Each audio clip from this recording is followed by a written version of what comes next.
जय श्री कृष्णा। कैसे हैं आप सब लोग।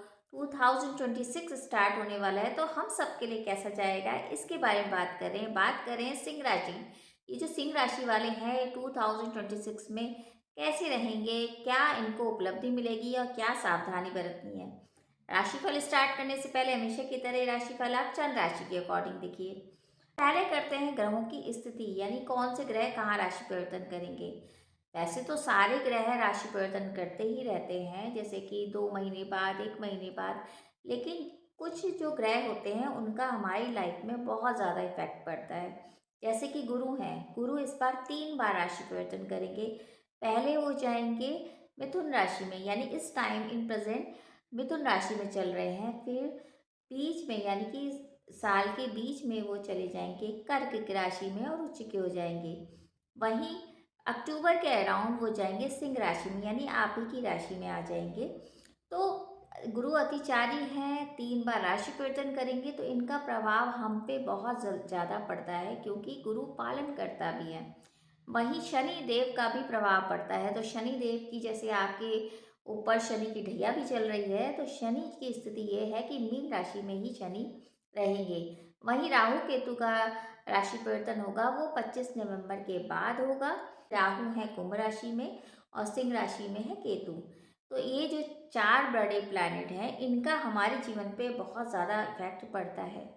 अगर हम 1 जनवरी की बात करते हैं, क्योंकि 1 जनवरी का जो एक गोचर होता है वो पूरे साल हमारे ऊपर इफेक्ट डालता है।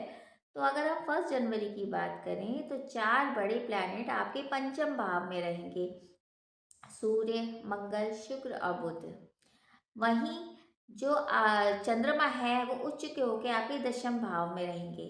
तो आपका जो ये साल है काफ़ी चेंजेस का साल है। हालांकि शनि की ढैया भी चल रही है, लेकिन कुछ कुछ चीज़ों में बहुत अच्छा जाएगा। जैसे स्ट्रगल के बाद आपको मेहनत का फल ज़रूर मिलेगा।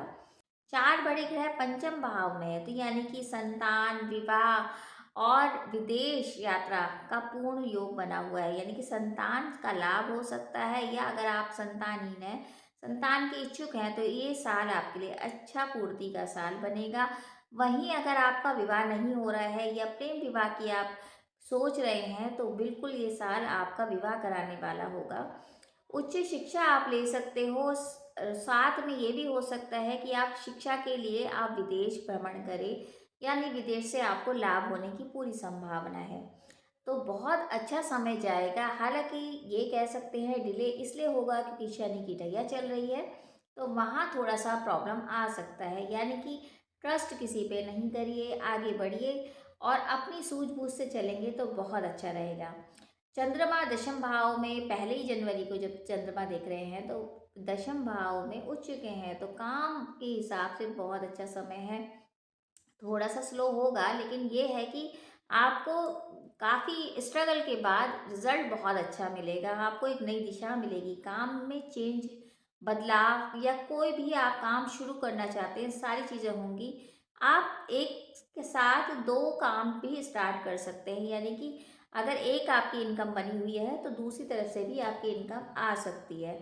तो ओवरऑल ये जो साल है आपको बहुत कुछ देने वाला है। बस यही है कि अपने पे विश्वास करके अगर चलेंगे तो ही होगा, क्योंकि शनि की ढैया चल रही है तो डिले होते रहेंगे काम, लेकिन फिर भी काम होंगे।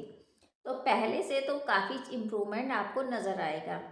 तो जो पहले का जो सिचुएशन था उससे तो बेटर ही है, साथ में आपको अपॉर्चुनिटी कुछ ना कुछ अच्छी मिलेगी ही मिलेगी।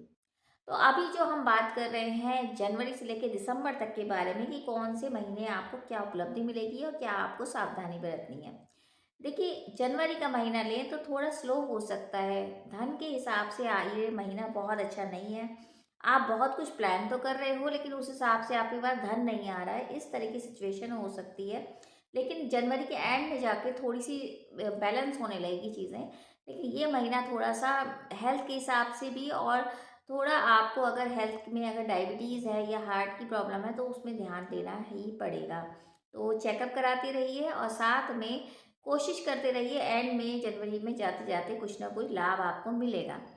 फरवरी की बात करें तो बहुत अमेजिंग महीना रहने वाला है, क्योंकि इसमें आपको विवाह के प्रस्ताव भी मिल सकते हैं और धन से रिलेटेड जो चीज़ें आप रुकी हुई थी वो रुकी हुई जो चीज़ें हैं वो पूरी होंगी, मतलब कहीं से आपका अरेंजमेंट अच्छा हो जाएगा।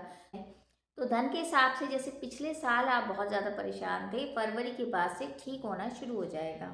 मार्च के महीने में सफलता तो ज़रूर मिलेगी आपको, लेकिन मेंटली आप थोड़ा-सा परेशान हो सकते हो। प्रियजनों से आपको थोड़ा-सा दुःख मिल सकता है, इस बात का ध्यान रखिए।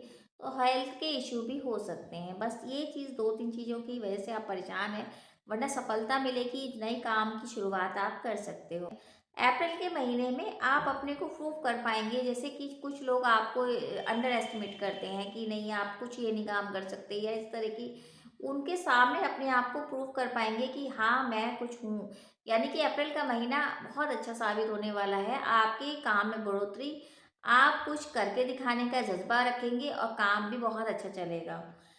मई के महीने में थोड़ा-सा स्लो हो सकता है, कहीं न कहीं से आपको कुछ ऐसी खबर मिल सकती है जिसके कारण आप परेशान हो जाएँ।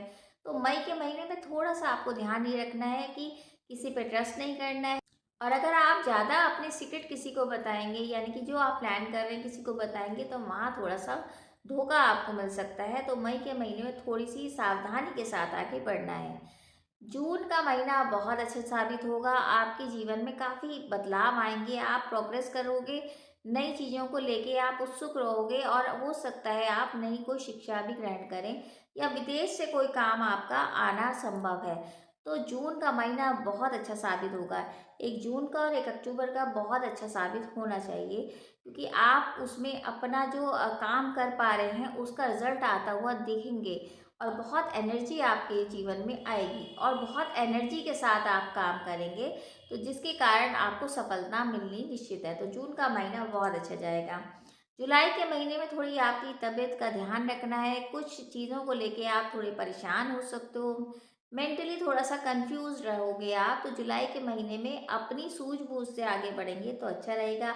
मेडिटेशन करिए, मेडिटेशन से आपको बहुत लाभ मिलने वाला है। अगस्त के महीने में काम तो बहुत अच्छा है, लेकिन बेवजह फ्रस्ट्रेटेड बहुत ज़्यादा महसूस करोगे। आपको लगेगा कि मैं इतना काम करता हूँ, उस हिसाब से रिज़ल्ट नहीं मिल रहे हैं, तो ये फ्रस्ट्रेशन आपको बहुत ज़्यादा मिलेगी।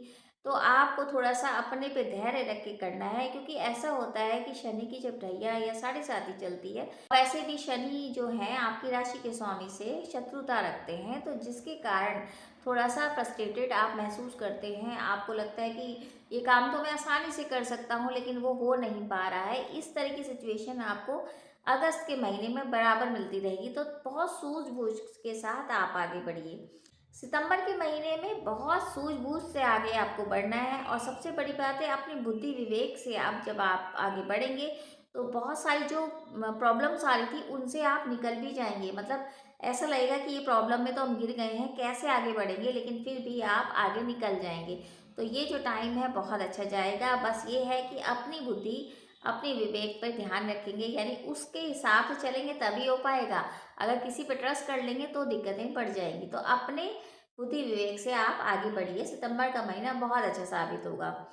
अब आया अक्टूबर का महीना। अक्टूबर का महीना बिल्कुल टर्निंग पॉइंट होगा, मतलब कि अक्टूबर का महीना सबसे ज़्यादा साल में अच्छा जाने वाला है। हालाँकि तबीयत का थोड़ा-सा गड़बड़ होना निश्चित लग रहा है, लेकिन फिर भी आपके पैसों के हिसाब से, आपके धन, अपॉर्च्युनिटी, कोई नई चीज़ आपको स्टार्ट कर सकते हैं, शिक्षा के हिसाब से, मतलब हर क्षेत्र में आप अच्छा योगदान करेंगे भी और वहाँ से आपको रिजल्ट बहुत अच्छे मिलने वाले हैं। तो अक्टूबर का महीना सबसे बेस्ट रहने वाला है। आप उसको यूज़ करिए, तो अक्टूबर के महीने में जो आप बहुत दिन से स्ट्रगल कर रहे थे उसका रिजल्ट आपको पॉजिटिव वे में मिलने वाला है।